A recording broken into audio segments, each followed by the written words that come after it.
This is Evan Price with the Dialed Endurance Lab. So, first week of 2021, what's the absolute number one thing that everybody is thinking about right now, talking about, posting about? Goals. Now, in the endurance world, in any sport, cycling, running, triathlon, swimming, those goals can be pretty specific, like an actual mile amount that you want to do this year, or a time for your 5K, or you want to make it through a full Ironman or a half Ironman or Olympic distance, or just do your first triathlon. So, how do you set goals? What's reasonable? Well, now we have the technology where if you've been on Strava over the last year, you can look down all of your stats for an entire year. We may not have had access to that before, or you may have had to add from an old agenda. So, we have more data at our fingertips than we've ever had before. So how do you reasonably set goals for yourself going into the next year? I like to brand a little rule for myself and for any of my patients that I have too. It's the 5 to 10% rule. What does that mean? If you're looking at change over a time period or looking to make a new goal for 2021, for 2022, if that change or that goal is a 5 to 10% increase, I like your odds. I'll take your odds.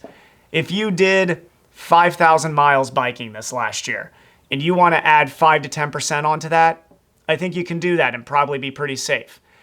If you want to add 50% onto that, I don't like your odds as much. And this is where we get into, not to be the Debbie Downer, but that's why goals don't always get achieved. There's definitely a line where if you cross over that line, you're going into very, very dangerous territory with tissue tolerance injuries, burnout, things like that. So how do I keep myself from being injured this year? How do I keep myself from burning out and hating triathlon or hating running or hating cycling?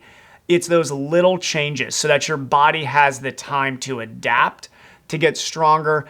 And also, if you think of it from a rest recovery cycle, if you're going to increase your total mileage or your total time on the bike or running or swimming by more than 10%, that's a big change in your daily process.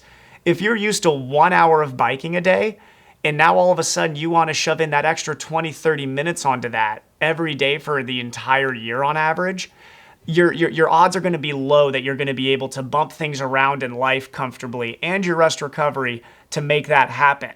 My best advice for your 2021 goals is let your body slowly adapt to your next step in endurance sports training.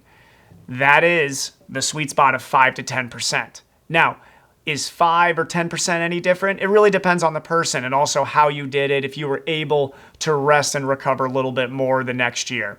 Did you add things like, changing your diet, changing your strength training, becoming more cognizant of the little things? That can all help you get closer to that 10% mark instead of a 5% change. But I really, really do want to encourage people to be conservative with your 2021 goals, to shoot for improving each year, but look at the long-term picture. Hopefully, if you want to do a triathlon, or if you want to bike race this year, or if you want to run a marathon, hopefully it's not just in 2021. Hopefully your goal is to do this again in 2022, 2023, 2024.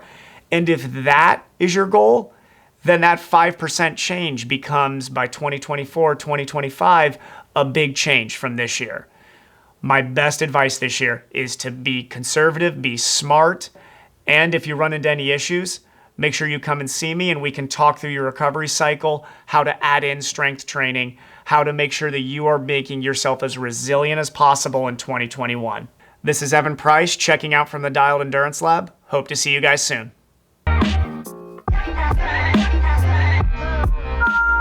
Watch out, 'cause I know the break's coming.